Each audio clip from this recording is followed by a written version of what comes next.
Hello everyone, it's Andy Glenn here, welcoming you all to another Sharks TV podcast, and it's about signings, and it's Craig Peacock. Craig, signed as the general manager, despite me trying to get you to sign another season. It's not going to happen, is it? You're GM from now on. Yeah, strictly off-ice role, no surprises this year. Obviously loved last year and being a part of it, and I'm sure it'll be tough watching this year, but no, I'm excited just to focus on being a GM off the ice and putting all my energy into that. I can assure all Sharks fans, I did try and persuade him to sign for another year, but when he took the gloves off, I was like, nah, we're not doing this. So he's definitely GM for this year. But looking back on last year, you've had time to reflect, time to think about it. What's your thoughts on it now? I look at it as a success. Obviously, we were bitterly disappointed not to make the playoffs, and I mean, when you look at everything overall, numbers wise, we missed out by 4 points. We were 2 wins away. So for our first season, I think we did well. We obviously didn't do well enough. We wanted to be in the playoffs because who knows what would have happened if we had made it there. But it was a roller coaster of a season. Obviously started off really slow for us and picked up around Christmas time and then a bit up and down for the rest of the season in the fight to make the playoffs. But I think kind of as a club and an organization on and off the ice, we learned a lot. We gathered a lot of data and stuff for what we need to be better for next season, and that's a challenge now in the summer. There's no real shortcut for experience in this league. It feels because we were very gallus before you signed, and it was Sharks momentum and all the rest of it. But we've had time to reflect and think and see what this league's about. And as I say, there's no shortcut for that. So we had to experience that. You were with 85 points last season. That's pretty impressive. What was the highlight? What was the best parts for you last season, Craig? I think you say like the learning part. Like I quite enjoyed watching our team grow, and we had a lot of guys making the step up from the league below, and then even an adjustment for the likes of me and Dunny coming down. It was a different style of hockey as well, so there was a lot of learning going on for everyone. But as the season kind of progressed, you could see the guys on the team beginning to understand what they need to do to be able to compete at this level, what it takes, off the ice and on the ice to be at your best every night and realize how competitive it was. So it was just, enjoyable for me to see the progression that the boys took this year. And, I enjoyed being a part of that as a player and being in the locker room and, trying to help the guys where I could help them as well. So, we had lots of great individual games, I guess you could look back on, What was your favourite game? I mean, we had some good ones. Obviously, the comeback against Hull, the 2 goals down with the goalie pulled twice was great. The lead shootout win, the comeback we had against Swindon, Cardiff, in Cardiff. Yeah, that was a good one. I mean, that was good, and it must have been good for you personally to be playing such a crucial role in that one. That was a good favourite. Yeah, I mean, obviously I was just happy to help the team in any way I could last year, kind of on the ice. But it's always nice to get that. But that was never what it was about, and it was always those moments in the locker room. After you've just come back from 2 goals down. Yeah. We did it at home, we did it away. We had some crazy situations this year where it was fun to see the team not give up. And like I say, taken away, on the ice, obviously you're happy if you score or get an assist or somebody else does it. But the locker room after is the fun part when you're sitting in there with the boys and you've just battled for 60 minutes or 65 minutes to get a win. And that's probably what I miss the most about playing is that atmosphere and being around the boys every day. But you're not allowed to go in the dressing room after a win as the GM. I think surely you can do what you want. I probably can, but I think it'll have more impact if I go in after we lose. I might just save it for then. Well, I guess what happens is normally we have a huge busy season, 54 competitive games plus the friendlies at the start. Most hockey players then take summer to rest, recuperate, prepare themselves for next season. But I'm guessing as a GM, this is maybe even the busiest time of the season. So you've got non-stop. Yeah, it definitely is. Before even the playoffs event ended in our league, we were already focused on next year and how can we make the on-ice product better? How can we make the off-ice product better? How can we attract more sponsors? How do we get more fans through the door? Like the list just goes on and on and on, and there's always something to do every day. But that's the fun part and the challenging part. And obviously I can focus purely on that now rather than, worrying about getting in shape for another season and all that. The training that comes with that is purely the off-ice role for me now, which is, it's exciting, and I'm looking forward to it. The good thing is this year, obviously, we have more time than we had last summer. Yeah.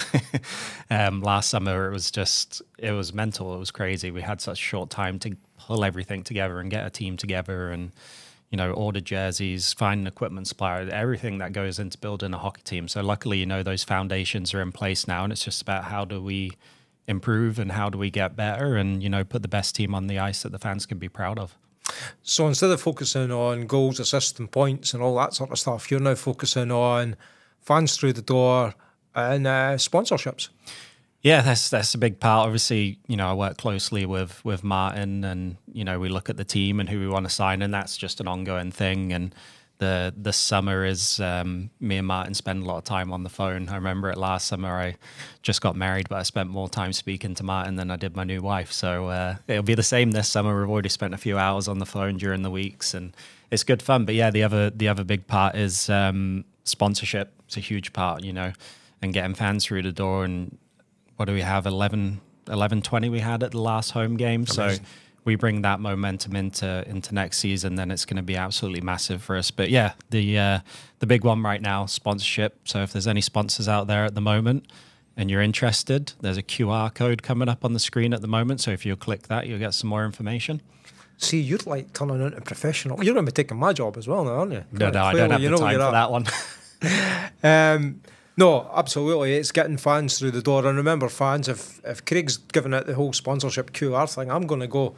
You better remember to like, share and subscribe and hit that notifications bell, as I always do.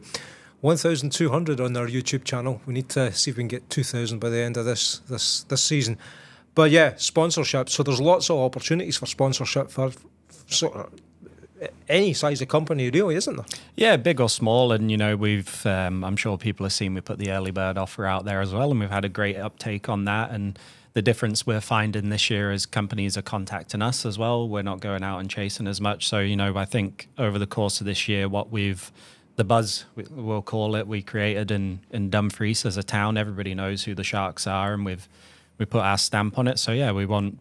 we don't want people to miss out, and we have something for everyone, whether you're a small one-man band or you're a national, international company, and we would love to talk to you and bring you aboard the boat with the Sharks. Oh, absolutely. Now, the other thing I would say is you said there, you talked to Martin about recruitment and all the rest of it, and it's not just a case of we like this player, sign them type thing, because obviously players have got to want to come here, there's jobs, there's families, the whole range of it. But how is recruitment looking at this point? Yeah, we're really happy with where we are at the moment. I'm not sure when this is going out, but we've made some key signings. We're talking to all the guys that we want to come back, and we've got ears to the ground and feelers out there trying to look for improvements for the team. And that's the tough part of the job is the team won't be exactly the same as it was last year. That's unfortunately pro sports. There's always going to be changes here and there, but we want to improve on where we finished in the league last year, and we want to make sure we're competitive. So we'll be looking to add pieces to the team this year, and it's going really well. We just recently, like I say, I don't know when this is going out, but we just signed a goalie, which we're really happy about. So it's a big part of the puzzle for us, and I don't think we were far away as a group last year. There were just maybe 1, 2, 3 spots, a couple of guys from being really competitive. So if we can get that right this year, but like you say, it's never easy, especially in this league when it's predominantly, it's British guys and they have lives and they have families and they have jobs and stuff. So asking somebody to relocate 6 hours up the country could be a challenge. So you have to do the best with what you got. But it's more difficult than that, because I agree we weren't far away last year, but we lose people as well. We lose, I know you're a modest man, but we lose somebody like yourself. We lose Struan, we lose Peanut through retirements and things like that. So you've always got to keep building and developing, haven't you, really?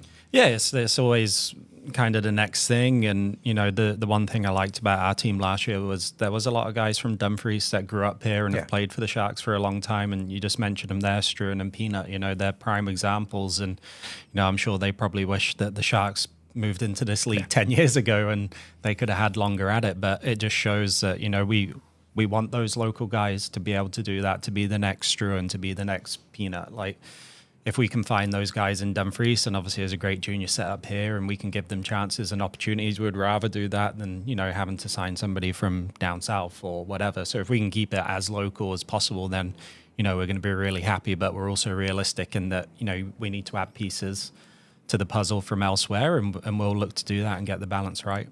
Right, I need you to think really carefully about this next question, because it's a trick question, right? What are you looking forward to most next season? I am looking forward to being here on a game night and watching a game and seeing it from a different point of view. But I also think that at the same time, I'll absolutely hate that, because it's going to be the first time in a long time that I've ever watched hockey. And I'm obviously going to feel like I could be part of it and be out there and try and help the guys. But no, I'm just excited to help grow this club. And, you know, John is so passionate about this doing well, and it's so infectious, you know, for me and Dunny and Martin, and, you know, working with him every day, like his passion to grow the team and make it successful and sustainable. And, you know, I'm excited to be on this journey, and I'm very grateful to be in the position I'm in this job. So yeah, I'm really excited just to see where we take the team this year, the steps that we take. And, you know, if I'm walking around as a GM and the building's full every night, I'm going to be very happy. And you can join me in commentary as well at any point throughout the season. But there's a bigger event than hockey happening in your life in the next wee while, and we wish you and Hannah all the best for the forthcoming birth of your first child. Yeah, no, I'm really looking forward to it, and yeah, we're really excited. End of August, baby Peacock is due, so if all goes to well and timing, I hopefully shouldn't miss too many of the home games. Fabulous. But if I need to miss a couple, then I'm sure. Has baby Peacock got a season ticket yet? That's all I need to know. Yeah. Super. Lifetime pass. Listen, Craig, it's been a pleasure chatting with you. Before we go, the usual thing, you've got a message to fans, sponsors, whoever else. The camera's yours. Yeah, just thanks for all the support that you gave us last year. It was great to see the crowds increasing every week at the Shark Tank, and, you know, we ended with that 11:20. So if we can keep that momentum, you know, buy your season tickets, come to the events that we're going to put on through the summer, because we want to try and keep the fans active through the summer as well and engaged. And yeah, sponsorship, make sure you've clicked on that QR code that we put up there earlier. And I'd love to chat to you.